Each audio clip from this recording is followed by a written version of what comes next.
So you want to buy a snowplow, huh?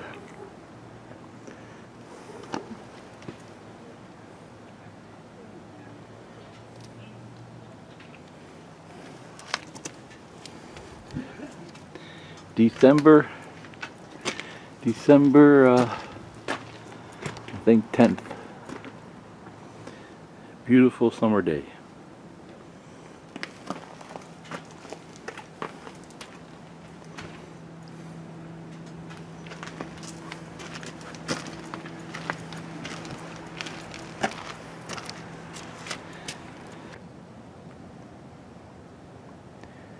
Okay, so it's December 11th, 2020, and I thought I'd do a quick video here in case you're thinking about going into snow plowing.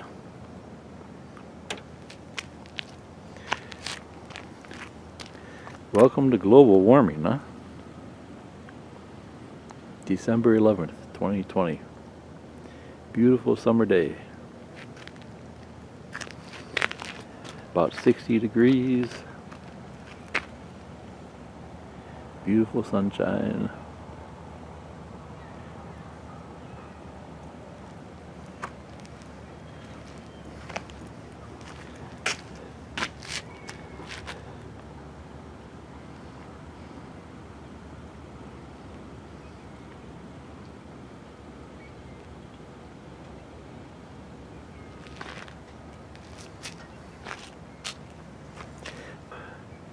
Nothing to plow. I just thought I'd do a quick video in case you're thinking about going into snow plowing.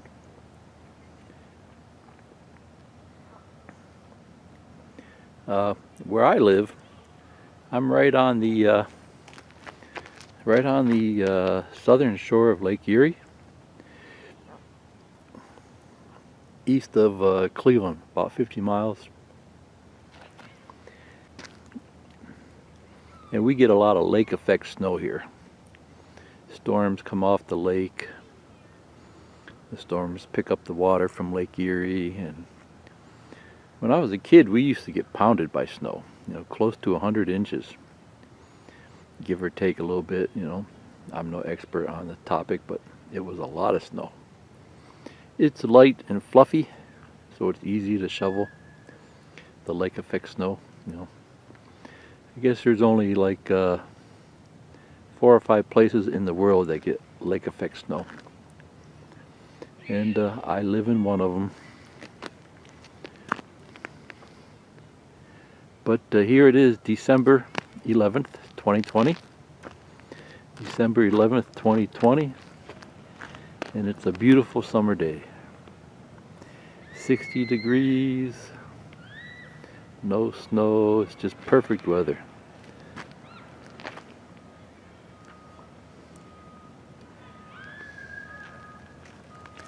So, snow plowing is a tough business. I bought this 5 years ago, and it really hasn't snowed since. It's kind of hard to believe, A week before I bought it, the snow on my driveway apron was as big as a couch and hard as a rock. That was a week before I bought it. Luckily my neighbor plowed it, so I didn't have to shovel it. There was no way I could have shoveled it by hand. It was hard as a rock. And I keep up on it too. I don't leave it sit. I was out there soon, so it's not like it sat there. But that's when I decided to buy the plow. I said I got to do it. Found this one online, used, just under 10,000. It was like 9,900. That's with the Meyer plow. The lights and everything lifted. It was all set up. And I think I bought it in January, mid-January. Barely used it that year. Couple times. Year after that, year after that, year after that, barely used it. Last winter, let's see, that would have been 2018 to 2019. I only used it 3 times. And the third time I didn't have to. It was just for fun. You know, and that's in an area that we get pounded by snow, lake effect snow. You know, that's not normal storms just going west to east. You know, we get the normal storms coming from Chicago area, and then after they go by, we usually get pounded by lake snow. The lake snow usually comes after the big storms, the normal storms. We haven't had nothing. We had one storm this year so far, 2020. Cleveland got 20 inches. Yeah, Cleveland got 20 inches. I'm east of Cleveland. We didn't get nothing. Got maybe a dusting. So, you know, if you were to ask me now, I would say don't go into snow plowing. No matter how fun it looks,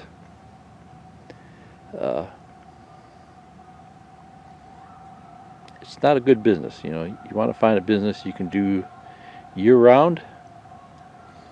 You know, these days, you want something with very little contact with people. You know, maybe something online if you're into computers.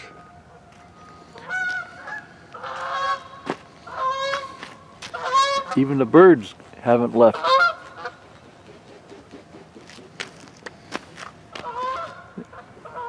It's still warm. I guess they're starting to go south, right? It's supposed to snow here in a couple of days, but I remember even in the 90s, you know, before Thanksgiving, we'd get pounded by snow. I remember one of the colleges that I took courses at had to close before Thanksgiving. The roads were fine, but it had snowed so much their parking lots were full. They didn't have nowhere to push the snow. They didn't have enough parking spots for the kids to park. The college had to close. The small community college is, you know, it's fairly big. They got like 10 big buildings, you know, huge parking lots. Not just one of those one building colleges, you know.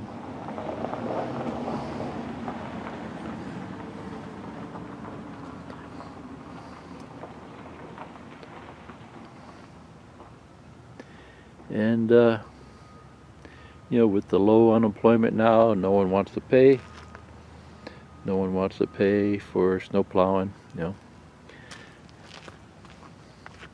If you do go into snow plowing to do commercial businesses, you know, to sign a contract, you should have 2 plows in case one breaks down. You got the other one to back you up. So maybe get one good one and one beater. You know, I've seen beaters get the truck and the plow for $2,000, $3,000. Barely run, but it's just a backup in case your main plow breaks and you can't get it fixed right away. You know, I bought mine mainly for personal use. You know, me and my family. But family and friends. But I just figured I'd put the signs on the truck for fun. You know.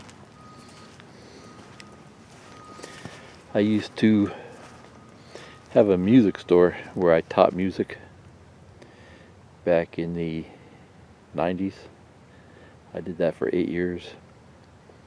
And the guy who painted my sign at the store, I bumped into him at the library. And I had magnet signs on the truck. And I thought those were great, you know. They were expensive. I think I bought 4 of them. It was like $70. And you know, you can take them off in the summer. I thought those were great. They didn't mar the finish. They were fine. They didn't blow off or nothing like that. I thought they were fine. But I asked him what he thought about my magnet signs. He said, "Oh, I couldn't read it." He said, "I saw it when I came in, but I couldn't read it." So that's when I said, "Hey, you want to?" So that's when I said, "Hey, I've been meaning to call you and get something done on the truck." So he's the one that did the truck. I have a few videos on him too, or at least one video. And he's done all the semis and motorcycles. He's been doing that around here for years. He's a unique artist.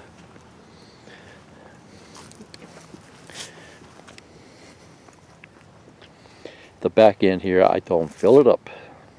Fill it up. Use the whole tailgate. And I planned on doing more too. Get some stripes. Something going down the sides. But it hasn't really snowed to make it pay off, so that's why I haven't bothered.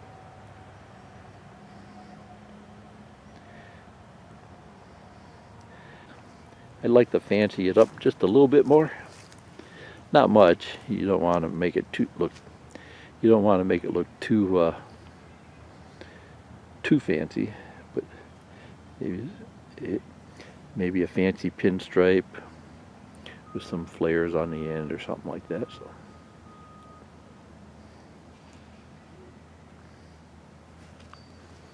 okay, so think twice if you plan on going into snowplowing.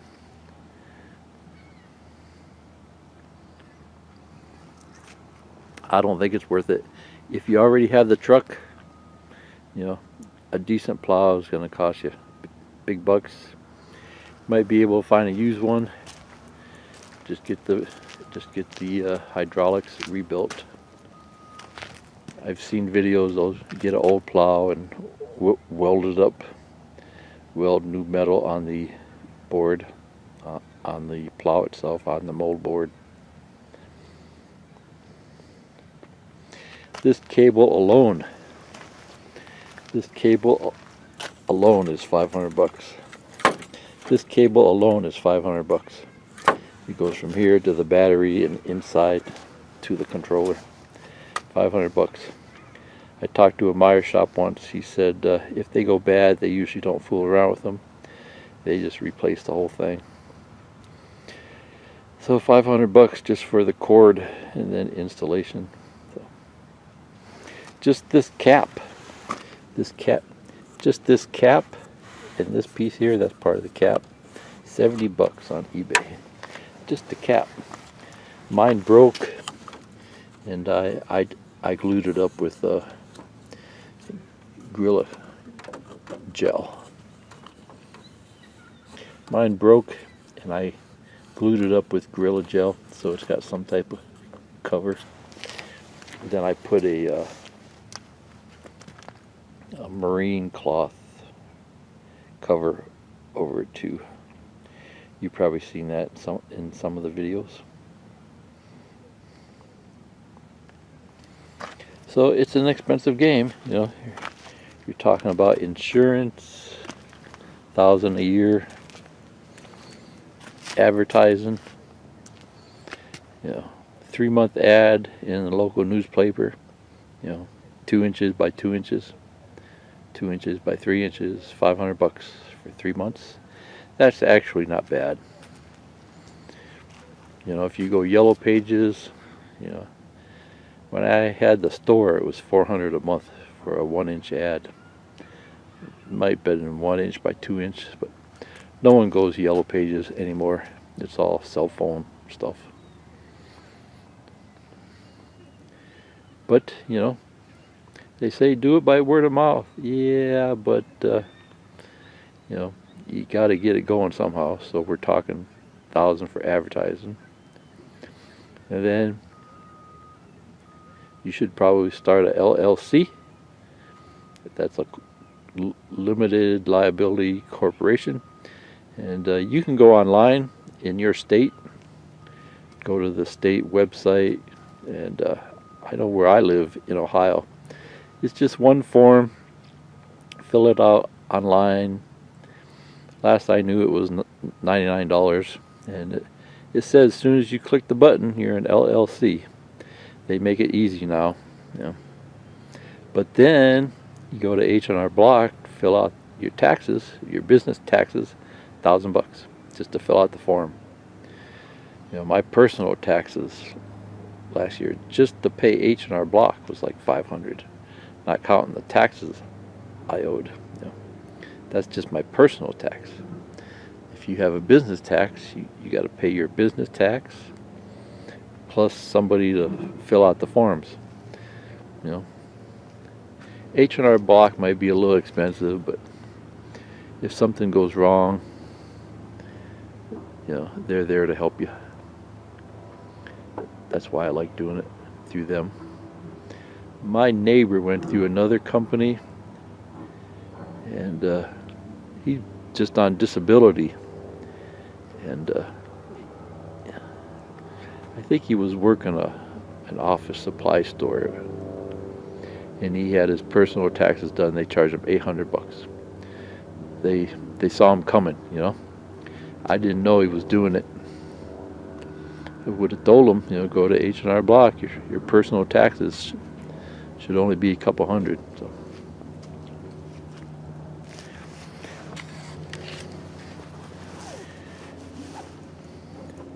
So it sounds easy, you know, buy a truck and a plow and just go plowing, right? I had one guy tell me, he said, I don't bother with any of that stuff. He just bought a truck, started plowing. Well, yeah, but if you bump a new car, you know, some car is $50,000, $60,000, $70,000. You bump that car, you got a huge bill. That's why you got to have commercial insurance for your plow. So commercial insurance, $1,000. Advertising, $1,000. Somebody to fill out your tax form, $1,000. So there's $3,000 right off the bat. This sign, painting the sign on the truck was $500. You know, a light, you can get a light for $10. That one came with the truck. Some lights in the back. You know, I get those off the web. I've done videos on those. And you know, there's plenty of other videos online where people recommend what you should do and what you shouldn't do.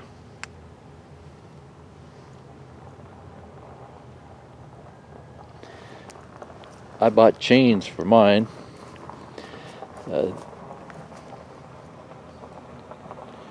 I think BF Goodrich are the most common tires that people use for snow plowing. These aren't all that good, you know. When I bought them, the salesman told me they were, and then when I contacted them the following year, they said, nope, those are only for mud. So they don't work all that great in the snow.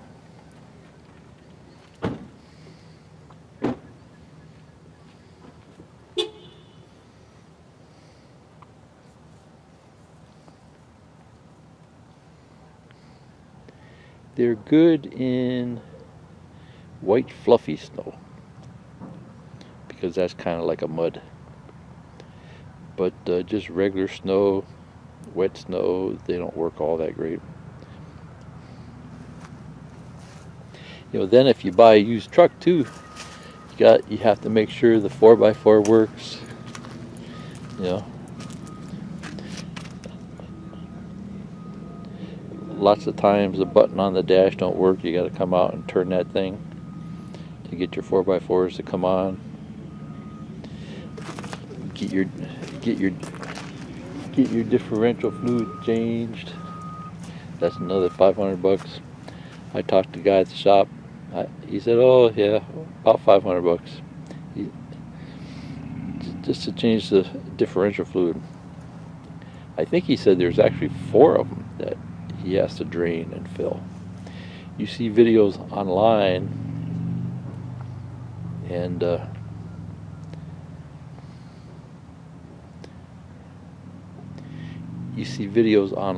they only show you how to do the main one in the back. But the mechanic I talked to, he said, I think there's 4 of them. 3 or 4, he said. So, I'm not a mechanic, don't hold me to that one. So, okay, so we'll call her a day there. See ya, bye. Okay, so just to give you an example, create a folder for your repairs, and then I'm starting to lose track of stuff that I'm doing, stuff I'm getting fixed. So I'm going to put a piece of paper here, staple it to the front, and then just one line for each repair, so I can keep track of stuff that I've had done. But these are in order by date, so this was the one just a couple days ago. So just to give you an example of some of the stuff, like here's the so like this one is the bill from when I bought it, $10,800. So that was cheap. I looked them up on Auto Trader a couple weeks ago, and the cheapest one is like $20,000. That's without a plow. So first week I got it, I brought it to the garage for oil change, and he just went ahead and did the front brakes. He didn't even tell me. That's how bad the front brakes were. He didn't even want to bring it up. So I went to pick it up, and he said, hey, we did a front brake job too. So I don't see that bill here. That might be in the pile. So here's the one for the muffler. It was pretty loud for over a year or so before I finally got it done. $224, and they were able to warranty the muffler, even though I wasn't the original owner. Somehow they got that to go through. Here I had to put an alternator in. Usually if you have a plow, you got to get a heavy duty alternator. It's nice to keep it Ford OEM. So I just bought it at a local shop. $234 for just the alternator, and then labor to put it in. You've probably watched some of my videos where the belt was squeaking. $32 to check the belt. I think I had it worked on four times before they finally got it fixed. Replaced the belt again. I think I put 2 or 3 new belts on it. It was the brand of belt. Rear axle brake line 160. The brake fluid was leaking out. It was dripping all over the ground. Change safety check, $5. Some type of pressure switch, front rotors. Okay, here's front rotors and pads, $410. So that was the first week that we got it. So that one should be up here. They must have been pretty bad for him not to even bring it up. He just did it. I might have told him fix whatever it needs, you know, but usually if it was something big, they'd bring it up. Here's rear calipers, rotors, 502. Change oil. Check 4-wheel drive and lube, $55. That was a cheapie. I had brought it in for something else, and he had to order the parts, so he just charged me $50 to look at it. Spark plugs. It was running real bad. That was just a couple weeks ago. 302. And what he said was sometimes the spark plugs break off it could actually be a $500 or $600 bill. What happens? The spark plug sits in like a cup, and then the water condensation gets around the spark plug and rusts the spark plug. So that's real common on pickups. I don't know if it's just the Fords or what, but he told me none of mine broke, so it was only $302. $20 a spark plug, and there's 8 of them. So got off cheap on that one. 302 means 302. Yeah. Yeah. Here's the transmission fluid, $140. I actually thought that was kind of cheap for what he did. So, and then here's the antifreeze, only $66. It seems like we had a lot more done on the truck too. So there might be some more bills laying around, but that's all the big ones. So start a folder and have fun. So you bought a $10,000 piece of junk. It cost you about another couple thousand to repair it. Yeah, and the truck bed's all rusty. It's banging away every time I hit a bump. No wonder they sold it. Yeah.